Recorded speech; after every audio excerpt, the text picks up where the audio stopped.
Oui, bon, c'est bien joli tout ça, les nouvelles formes d'humour sur internet avec le studio Bagel ou encore Moustache.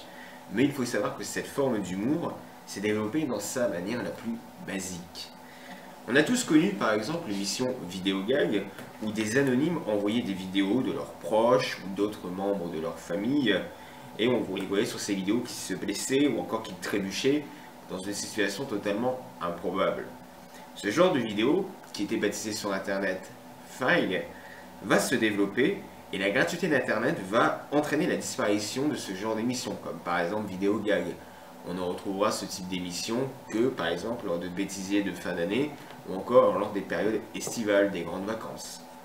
Ce genre de vidéo, faille, bien souvent courte, va être réuni quelquefois sous forme de compilation sur internet. Le but est de susciter le rire quasi immédiatement.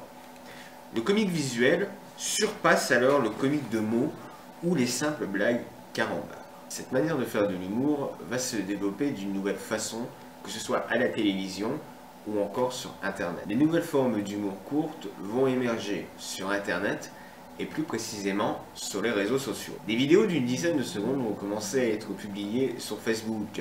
La particularité de ces vidéos, c'est qu'elles vont être très courtes, pas plus qu'une dizaine de secondes, et elles vont être filmées par un téléphone portable via diverses applications. Mais, le plus important, c'est que les acteurs et réalisateurs de ces vidéos vont être très jeunes, adolescents, dans une fourchette entre 13 ou 14 ans. L'amateurisme va dominer ces vidéos.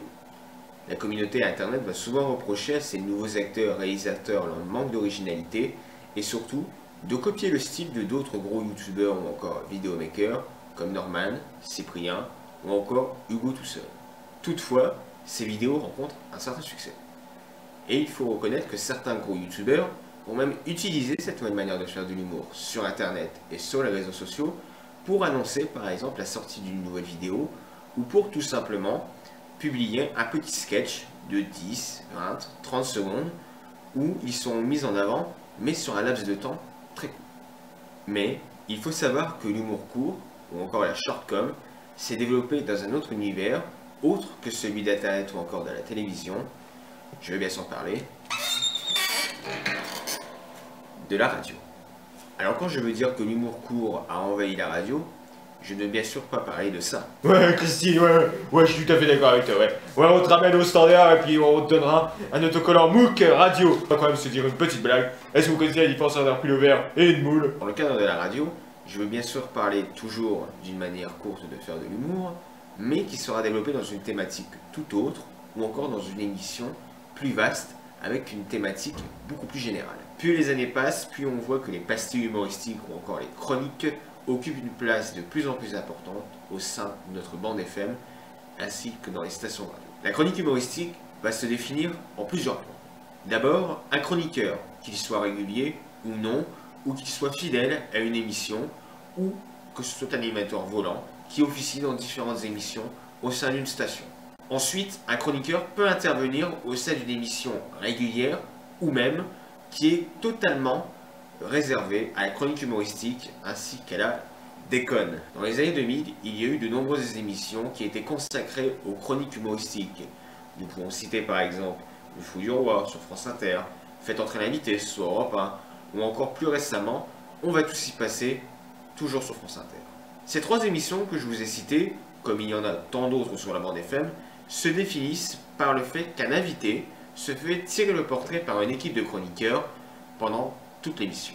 Toutefois, la chronique humoristique peut apparaître dans une émission n'ayant pas le même principe ou encore le même but. Dans ce genre d'émission, le chroniqueur, ainsi que la chronique, aura pour but de marquer un temps d'arrêt dans l'émission, faire une pause, ou tout simplement sera situé en fin d'émission pour permettre de terminer l'heure ou l'émission sur une note plus légère. Merci de nous avoir suivis sur MOOC Radio. Dans un instant, ce sera le journal de la rédaction. Nous évoquerons ce quadruple infanticide à Lille, cette bavure de la police à Paris avec 10 manifestations qui sont mortes. Nous évoquerons également le chômage qui augmente, la dette qui se creuse, le déficit qui n'en finit plus d'exploser. Nous évoquerons également le séisme au Népal ainsi que les typhons dans le Pacifique. Mais pour terminer cette heure, eh bien, c'est Jean-Frédéric Patouillard sur votre radio pour la chronique humoristique. Bonsoir Jean-Frédéric. Bonsoir. Dites-moi, vous connaissez la différence entre un pullover et une moule?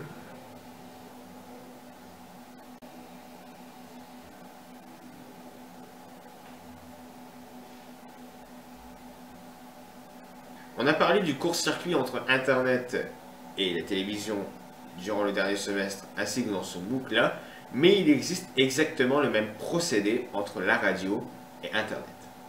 Au milieu des années 2000, la radio privée Europe 1 décide de filmer certaines de ses émissions et de les diffuser sur son site Internet.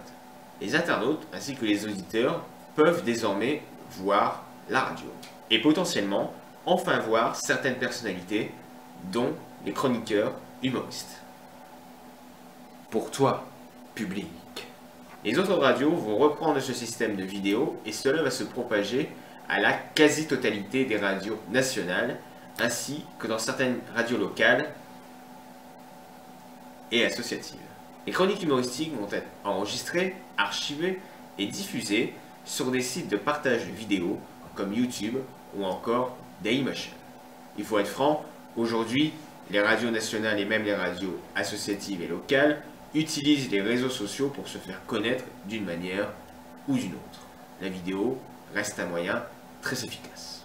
Si aujourd'hui il est très difficile de retrouver des émissions particulières, que ce soit dans les archives des sites des différentes radios nationales ou encore dans un des bâtiments de l'Institut national de l'audiovisuel, plus communément appelé INA en France, avec Internet, YouTube et les sites de vidéos, taper le nom de l'auteur, le sujet de la chronique, peut bien souvent suffire à retrouver la vidéo qu'on cherche. On a donc une plateforme qui se crée entre la radio et Internet. Le chemin peut être considéré comme celui qui a été fait entre Internet et la télévision. Ces deux circuits, Internet télévision et Internet radio, partagent en fait un même dénominateur commun, l'humour court.